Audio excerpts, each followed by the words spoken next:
சில மாதங்களுக்கு முன்பு மாவட்ட காங்கிரஸ் தலைவர் ஜெயக்குமார் உடல் கட்டப்பட்ட நிலையில் சடலமாக மீட்கப்பட்டது.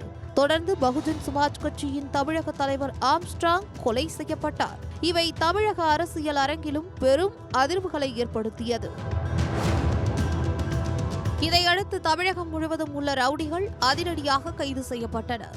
சிலர் என்கவுண்டர் செய்யப்பட்டனர். பலருக்கும் மாவு கட்டு போடப்பட்டது. ஆனாலும் கொலைகள் தொடர்கின்றன. சில நாட்களுக்கு முன்பு காவல்துறையினர் கண் எதிரிலேயே நீதிமன்ற வாசலில் நடந்த படுகொலை நெல்லையை மட்டுமல்லாமல் தமிழகத்தையே உறைய வைத்திருக்கிறது. இந்த சம்பவத்தை நேரில் பார்த்து வக்கீல் ஒருவர் கூறுகையில், கடந்த டிசம்பர் 20ஆம் தேதி நெல்லை திருச்செந்தூர் சாலையில் உள்ள மாவட்ட ஒருங்கிணைந்த நீதிமன்ற வளாகம் பரபரப்பாக இயங்கிக் கொண்டிருந்தது. அன்றைய தினம் காலை 10-15 மணி இருக்கும். நீதிமன்றத்திற்கு எதிரில் உள்ள டீ கடையில் டீ குடித்துவிட்டு ரோட்டை கிராஸ் செய்து கோர்ட் வாசல் பக்கம் வந்த ஒருவரை திடீரென கையில் ஆயுதங்களுடன் வந்த ஒரு மர்ம கும்பல் சுற்றி வளைத்து வெட்டத் தொடங்கியது. அவர் கூப்பாடு போட்டுக்கொண்டு ஓடத் தொடங்கினார். காலில் ஒரு வெட்டு விழுந்தது, அவ்வளவுதான். தரையில் விழுந்தவரை போட்டு அரிவாளால் சரமாரியாக வெட்டியது அந்த கும்பல். இதனால் அந்த நபரின் முகம் சிதைந்தது. கைகள் துண்டாகி அந்த இடத்திலேயே இறந்து போனார். அந்த கும்பல் வெட்டுவதை பக்கத்தில் நின்று கொண்டிருந்த போலீசார் வேடிக்கைதான் பார்த்தனரே தவிர தடுக்க கூட முயற்சி செய்யவில்லை.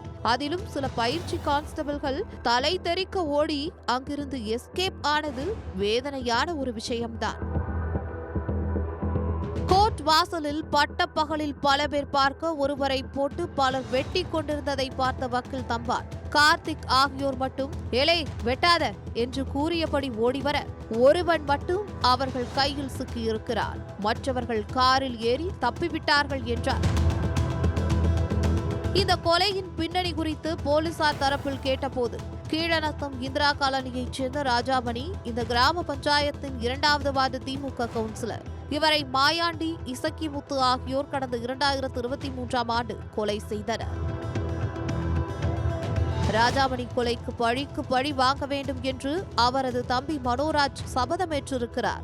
தன்னுடன் 6 பேரை கூட்டு சேர்த்துக் கொண்டு மனோராஜ் தயாராக இருந்திருக்கிறார். ஜாமீனில் வெளியே இருந்த மாயாண்டி கடந்த டிசம்பர் 20ஆம் தேதி நெல்லை நீதிமன்றத்திற்கு ஆஜராக வருவதை தெரிந்து கொண்ட மனோராஜ் அண்ணனின் கொலைக்கு பழி தீர்த்திருக்கிறார் என்றும் கூறியுள்ளார்.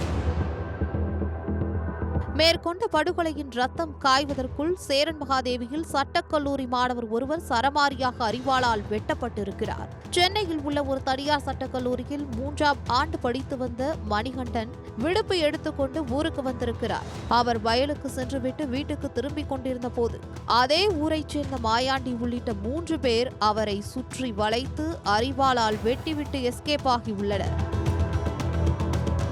குற்றுயிரும் குலை உயிருமாக கிடந்த மணிகண்டனை போலீசார் நெல்லை அரசு மருத்துவமனையில் சேர்த்தனர். ஆனாலும் சிகிச்சை பலனின்றி அன்று மாலையே மணிகண்டன் இறந்து போனார். 2 ஆண்டுகளுக்கு முன்பு விக்ரமசிங்கபுரத்தைச் சேர்ந்த விவசாயி சிவராமன் கொலைக்கு மாணவர் மணிகண்டனின் நெருங்கிய உறவினர் ஒருவர்தான் காரணம். ஆகவே சிவராமனின் உறவினரான மாயாண்டி மணிகண்டனை வெட்டி கொன்று பழி தீர்த்திருக்கிறார் என்கிறது போலீசார் வட்டாரம். அதே நாளில் பக்கத்து மாவட்டமான தென்காசியிலும் விவசாயி ஒருவர் தலை துண்டித்து படுகொலை செய்யப்பட்டிருப்பது பரபரப்பை ஏற்படுத்தியிருக்கிறது. ஆழ்வார்குறிச்சி பக்கம் கருத்தப்பிள்ளையூரைச் சேர்ந்த அருள் என்பவரின் மகன் இருதயராஜ். இவரும் விவசாயிதான். இவர் இங்குள்ள குளங்களில் மீன்பாசி குத்தகைக்கு எடுத்திருக்கிறார். எனவே இரவு நேரங்களில் குளக்கரையில் உள்ள ஷெட்டில் தூங்குவது வழக்கம். கடந்த டிசம்பர் 20ஆம் தேதி நள்ளிரவு இங்கு வந்த சிலர் அவரிடம் தகராறு செய்திருக்கிறார்கள். தகராறு முற்றவே அவரது தலையை துண்டாக வெட்டி கொன்று வீதியில் எரிந்துவிட்டு எஸ்கேப் ஆகியிருக்கிறார்கள். போலீசார் விசாரணையில் சொத்து பிரச்சனை அல்லது மீன்பாசி ஏலம் எடுப்பதில் ஏற்பட்ட தகராறில் இந்த கொலை நடந்திருக்கலாம் என்று தெரிகிறது. நெல்லை, தென்காசி மட்டுமல்ல, தலைநகர் தொடங்கி கடைக்கோடி மாவட்டமான கன்னியாகுமரி வரை மனித தலைகள் உருள்வது அதிர வைக்கிறது என்று கூறும் சமூக ஆர்வலர் ஒருவர் அது பற்றி விவரித்தார். கரூர் மாவட்டம் குளித்தலை அருகே மேட்டு மகாதானபுரத்தில் கட்டளைமேட்டு வாய்க்கால் கரையோரம் டிசம்பர் 22ஆம் தேதி தலை துண்டிக்கப்பட்ட நிலையில் அடையாளம் தெரியாத ஆண் சடலம் கிடப்பதாக லாலாபேட்டை போலீசாருக்கு தகவல் கிடைத்துள்ளது. போலீசார் விசாரணையில் இறந்தவர் அரவக்குறிச்சியைச் சேர்ந்த ரவுடி காளிதாஸ் என்றும் அவர் மீது கரூர் மற்றும் வெளி மாவட்டங்களில் பல்வேறு குற்ற வழக்குகள் நிலுவையில் உள்ளதாகவும் கூறப்படுகிறது. இதேபோல் வேலூர் மாவட்டம் நாகல் ஊராட்சியை சேர்ந்தவர் விட்டல்குமார். வேலூர் மாவட்ட பாஜக ஆன்மீக ஆலய மேம்பாட்டு பிரிவு மாவட்ட செயலாளராக இருந்து வந்த இவர் செமங்குப்பம் சாலை ஓரத்தில் கடந்த டிசம்பர் 16ஆம் தேதி இரவு இரத்த காயங்களுடன் மீட்கப்பட்டார். வேலூரில் உள்ள தனியார் மருத்துவமனையில் சிகிச்சைக்காக அனுமதிக்கப்பட்ட நிலையில் உயிரிழந்துள்ளார். இந்த கொலை தொடர்பாக திமுகவைச் சேர்ந்த நாகல் ஊராட்சி தலைவர் பாலாசேட் மற்றும் அவரின் மகன் ஊராட்சி செயலாளர் தரணிக்குமார் ஆகியோரை போலீசார் கைது செய்திருக்கிறார்கள். இதேபோல்தான் இந்த வரிசையில் பல்லடம் அருகே சேமலை கவுண்டம்பாளையத்தில் தோட்டத்து வீட்டில் வசித்த தெய்வ சிகாமணி, அமலாத்தாள் மற்றும் அவர்களின் மகனான ஐடி நிறுவன ஊழியர் செந்தில்குமார் ஆகிய மூவரும் கடந்த நவம்பர் மாதம் 28ஆம் தேதியன்று அவர்களின் வீட்டில் கொடூரமாக கொல்லப்பட்டு கிடந்தனர். சிறிதளவில் நகை மற்றும் பணமும் கொள்ளை போயிருந்தது. கோவை சரக டிஐஜி சரவணசுந்தர் பல்லடத்தில் கேம்ப் போட்டு விசாரித்தும் இந்த வழக்கில் இதுவரையில் எந்த முன்னேற்றமும் இல்லை. யார் குற்றவாளி என்பதை அறிய முடியாமல் போலீசார் திணறும் நிலையில் டிஜிபி அலுவலகத்திலிருந்து அடிக்கடி பரேட் நடக்கிறது. இந்த பல்லடத்தில் வினோத் என்பவரை கடந்த ஆகஸ்ட் மாதம் பட்டப்பகலில் ஓட விரட்டி கொலை செய்யப்பட்டார்.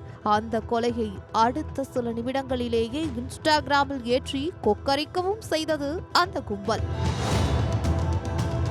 இந்த வரிசையில்தான் கன்னியாகுமரி மாவட்டத்திலும் ஒரு பரபரப்பான சம்பவம் நடைபெற்றிருக்கிறது.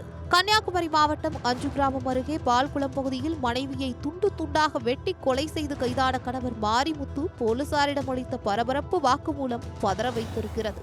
அதில், என் மனைவி அடிக்கடி போனில் பேசுவார், எனக்கு இது பிடிக்கவில்லை, என்னிடம் தகராறு செய்தும் வந்தார், இதனால் ஆத்திரத்தில் கழுத்தில் வெட்டினேன், அதில் அவர் இறந்தார், உடலை துண்டு துண்டாக வெட்டி பேக்கில் வைத்துக் கொண்டு சென்ற போது நாய் குறைத்ததால் சிக்கிக் கொண்டேன் என்று அவர் அதிர ஒரு பரபரப்பு வாக்குமூலத்தை கொடுத்திருக்கிறார்.